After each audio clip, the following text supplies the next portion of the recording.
Hola, ¿qué tal? Bienvenidos a todos a otra entrega de este curso de UML, donde seguimos avanzando y vamos a ver el siguiente tipo de diagramas, que son los diagramas de máquina de estado. Yo los he encontrado, estos diagramas, bajo dos nombres. Diagramas de máquinas de estado, que es lo que me he encontrado en la mayoría de las ocasiones, la mayoría de los libros que he consultado, tutoriales, etcétera, pero también los denominan simplemente diagramas de estado, ¿no? Así que los podéis encontrar bajo las dos nomenclaturas. Vamos a ver en este primer vídeo dedicado a este tipo de diagramas para qué sirven y casos de uso práctico. Así que si tenemos que empezar por describir para qué sirven este tipo de diagramas, pues sirven para describir el comportamiento que va a tener pues un sistema, un software que vayas a crear en el futuro en cuanto a sus estados y a sus transiciones. Es decir, si nosotros vamos a elaborar a futuro un software, ese software va a funcionar durante un periodo de tiempo, ¿no? Es decir, lo que se denomina ciclo de vida de ese software. Y este tipo de diagramas lo que describen pues son los diferentes estados por los que va pasando ese software, ese sistema, durante el tiempo de su funcionamiento, ¿no?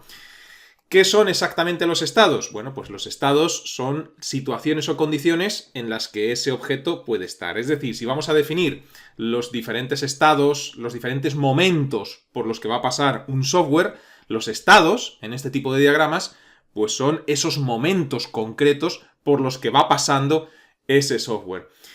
¿Y qué son las transiciones que mencionaba anteriormente? Bueno, pues las transiciones son los cambios de un momento o estado de ese software a otro momento o estado concreto, específico.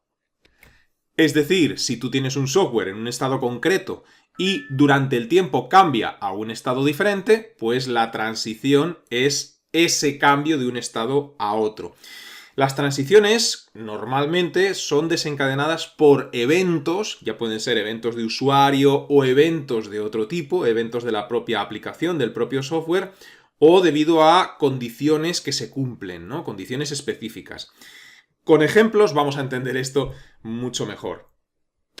Y ahora después pondré un ejemplo sencillo e ilustrativo, pero antes de eso, ¿cuáles son los elementos básicos que tienen este tipo de diagramas? Los diagramas de máquina de estado. Pues los elementos básicos en realidad es muy sencillo. Tener en cuenta que este tipo de diagramas describe los diferentes momentos o estados por los que pasa un software. Eso quiere decir que tenemos que representar en este tipo de diagrama el estado inicial que va a tener ese software. Es decir, vamos a crear a futuro un software. Imaginaos que ese software ya está en funcionamiento. Bueno, pues cuando ponemos a funcionar ese software, pues nada más ponerlo a funcionar, va a tener un estado inicial, ¿no?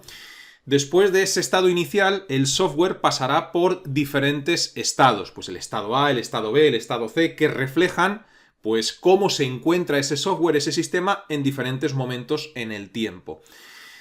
Como hemos mencionado antes, tenemos también las transiciones, que es el paso de un estado a otro. Y por último, tenemos lo que se denomina estado final del objeto, del software, del sistema. Así que básicamente estos cuatro son los elementos, ¿no? O los elementos básicos que tenemos en este tipo de diagramas. Un estado inicial, los estados por los que va pasando ese software, ese sistema, las transiciones, que es el paso de un estado a otro, y por último, el estado final. Muy sencillo.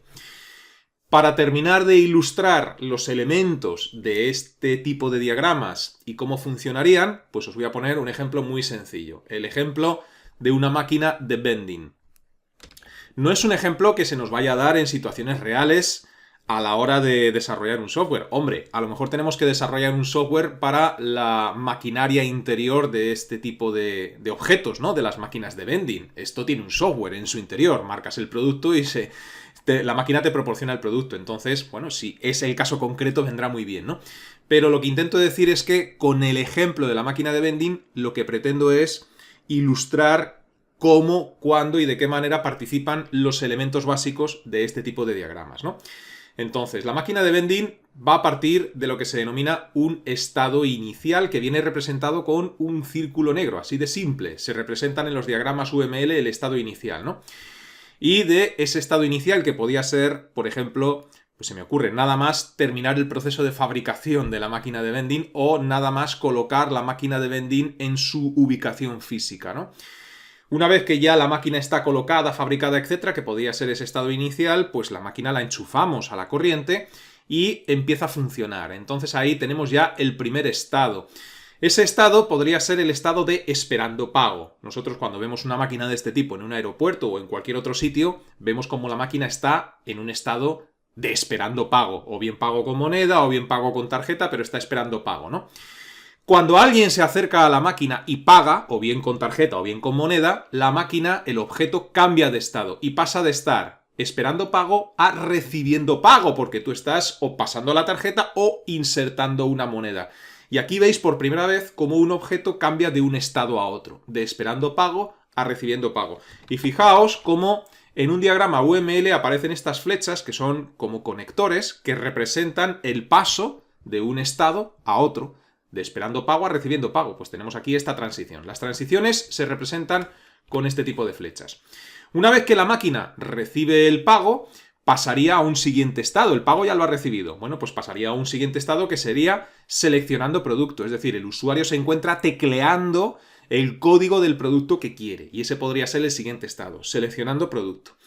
Una vez que ya hemos seleccionado el producto, la máquina pasa a otro estado y es proporcionando el producto. Ya hemos pagado, el usuario ya ha seleccionado el producto. Bueno, pues el siguiente estado sería proporcionar al usuario el producto que ha codificado, que ha tecleado. Así que pasamos de seleccionando producto a proporcionando producto. Así que la máquina escupe el producto y una vez que ya ha proporcionado ese producto por la ranura correspondiente, el objeto, la máquina de vending, llega a su estado final, que viene representado con un doble círculo o un círculo de borde grueso. Estos son los símbolos, ¿no?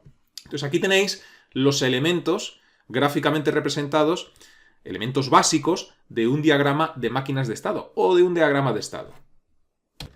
Y seguramente estáis pensando, y no sin razón, que este diagrama tan simple de este objeto tan simple, a su vez, pues tiene muchos matices o podría tener muchos vericuetos o subestados, y todo eso es cierto, pero vamos poco a poco, ¿no? Así que de momento, si tuviéramos que identificar los elementos que participan en este diagrama, yo creo que lo tendríamos fácil, ¿no? Por un lado tenemos los estados, y tenemos estado inicial, estado final, esperando pago, recibiendo pago, seleccionando producto y proporcionando producto. Esos serían los estados de este diagrama de estado. En cuanto a las transiciones, no son ni más ni menos que las flechas, así que tendríamos de estado inicial a esperando pago a recibiendo, de recibiendo a seleccionando producto, de seleccionando producto a proporcionando y de proporcionando al estado final. Eso serían las transiciones. Y en su forma más sencilla, o con el ejemplo más básico que se me ha ocurrido, hay ejemplos más básicos, ¿no? Hay libros por ahí que ponen el ejemplo del funcionamiento de una bombilla, pero es que ahí es tan básico, que incluso puede que cueste entenderlo, ¿no? Pero después del ejemplo de la bombilla típico, yo creo que este es el ejemplo más sencillo que podemos poner, y este es el diagrama de máquinas de estado, pues también, o uno de los más sencillos, si no el más sencillo, ¿no? Y una vez que ya más o menos sabemos para qué sirve este tipo de diagramas, para representar los diferentes estados por los que va a pasar un software, imaginándonos que la máquina de vending es un software, ¿no? Un sistema, tenemos que intentar encontrarle aplicabilidad práctica, ¿no? Que es lo que muchas veces me preguntáis, ¿no? Sí, pero esto a la hora de programar en real, ¿cómo lo puedo aplicar y dónde lo puedo aplicar? Bueno, pues si pensáis un poco, no es muy difícil encontrarle aplicabilidad a este tipo de diagramas, ¿no? A la hora de programar en real, a la hora de programar software real, ¿no? Se me ocurren a mí, a bote pronto, casos de uso en el mundo real. Por ejemplo, sistema de autenticación de usuario. Anda que no hay que programar en multitud de ocasiones sistemas de autenticación de usuarios, ¿no? Por supuesto, si lo vas a programar tú a mano, eso huelga decirlo, ¿no? Si estás trabajando con un framework que ya te proporciona pues un sistema confeccionado hecho, pues no al lugar. Pero si lo tienes que hacer tú desde cero, que esto se hace en muchas ocasiones a la hora de programar en real, pues es un caso práctico donde podemos utilizar, y sería muy útil, un diagrama de máquinas de estado. ¿Por qué? Pues porque el ciclo de vida de un sistema de autenticación de usuario pasa por un montón de estados que vendría muy bien, antes de ponerte manos a la obra y picar código para hacerlo, tener claros cuáles van a ser esos estados. Por ejemplo, el estado inicial de un sistema de autenticación de usuario, pues sería, por ejemplo, sin autenticar el usuario, ¿no? Siguiente estado, pues podría ser, por ejemplo, solicitando credenciales. Lo estoy diciendo así a bote pronto de memoria. Es posible que se os ocurra algún estado intermedio que yo me esté saltando, ¿no? Después de solicitar las credenciales, ¿cuál sería el siguiente estado? Verificar esas credenciales. Después, pues aquí la cosa se bifurca y ya hablaremos de estas bifurcaciones. Después de solicitar de verificar las credenciales, puede ser que la verificación sea exitosa porque el usuario existe, o puede ser que sea fallida porque no existe o porque se equivocó al introducir usuario, contraseña, etc., ¿no? Después de esa autenticación exitosa o fallida, el siguiente estado podría ser el inicio de la sesión, ¿no? Es decir, dejar que el usuario inicie sesión o entre, ¿no? Y el siguiente estado, ya cuando ha finalizado, pues sería cerrar la sesión. Pues fijaos, todos estos estados son los que se me ocurren a bote pronto que podríamos representar en un diagrama de este tipo para crear un software a futuro de autenticación de usuario. Otro ejemplo que se me ocurre, pues un software de gestión de pedidos en una tienda online. Me imagino que lo estaréis pensando ya o se os estará ocurriendo, ¿no? En una tienda online, desde que un usuario hace un pedido hasta que se le lleva el producto a casa, pues hay un montón de estados, ¿no? Estado inicial, pues esperando pedido, después pedido recibido, siguiente estado pedido procesado, después pedido empaquetado, pedido enviado, pedido entregado y pedido cancelado, yo qué sé, se me ocurren, ¿no? Diferentes estados. Otro ejemplo práctico, muy frecuente a día de hoy. Otro ejemplo más que yo utilizo con frecuencia con mi sistema de hosting, ¿no? Pues el ciclo de vida de tickets de soporte. No sé si alguno de los que me escucháis trabajáis con un hosting, pero todos los hosting web, pues trabajan con este sistema, ¿no? De tickets de soporte. No solamente los hosting web, se me acaba de ocurrir a bote pronto, ¿no? Es decir, tú tienes un problema que necesitas ayuda para solucionarlo y tienes que poner un ticket de soporte. Y ese ticket de soporte, allí donde vaya, pues tiene un ciclo de vida también, ¿no? El primer estado que se me ocurre, ticket abierto. Después, ticket asignado para la persona de soporte que lo va a solucionar. Después, siguiente estado, ticket en progreso, que es mientras está trabajando en solucionar el problema. Después, esperando respuesta. Después, ticket resuelto o no resuelto. Ticket cerrado. Ticket reabierto, porque a lo mejor se cerró en falso, o se cerró y ha surgido otro problema, o se cerró sin haber solucionado el problema y se tiene que reabrir, ¿no? Todo esto serían diferentes estados y vendría muy bien representarlos en un diagrama de este tipo para que antes de ponerte manos a la obra y codificar este tipo de software tengas muy claro o muy claros los estados por los que tiene que pasar un ticket de soporte. Otro ejemplo real que se me ocurre, pues el ciclo de vida que tienen los documentos en cualquier sistema de gestión, ¿no? Es decir, a la hora de crear un documento y tener que subirlo a cualquier sistema de gestión, pues el documento va a pasar por diferentes estados, ¿no? El objeto sería el documento y vendría muy bien representar esos estados. Por ejemplo, documento ya creado, documento subido, documento en revisión, documento aprobado o rechazado, documento publicado, documento archivado, documento eliminado. Pues todo esto serían diferentes estados de ese documento en un sistema de gestión de documentos del tipo que sea. Y un último caso que se me ha ocurrido así a bote pronto, pues cuando tenemos que programar cualquier control de acceso en sistemas diversos. ¿A qué me refiero con sistemas diversos? Por ejemplo, imagínate que tienes que programar el software que controla el sistema o el control de acceso a una gran empresa, ¿no? Me imagino que sabréis que en las grandes empresas, pues muchas veces se accede o con una tarjeta de empleado o con la huella dactilar y en los casos más modernos incluso con una lectura de iris, del ojo y cosas por el estilo. Eso hay que programarlo, eso es software, ¿no? Entonces vendría muy bien también, antes de ponerte manos a la obra con ese tipo de programaciones, tener un esquema de máquinas de estado para saber los estados por los que tiene que pasar un control de acceso. Se me ocurre, pues esperando acceso como primer estado, después acceso o autenticando acceso, ¿no? Podría ser el siguiente estado. Después, acceso autorizado o acceso denegado. Aquí habría una bifurcación. Después, o puerta abierta o puerta cerrada, dependiendo de si el acceso a esa oficina o donde sea, pues ha sido autorizado o denegado. Después, se me ocurre, pues activación de alarma, en el caso de que alguien se intente colar, ¿no? Son diferentes estados que, como digo, vienen muy bien tenerlos en un diagrama de este tipo para saber qué es lo que tienes que ir programando, ¿no?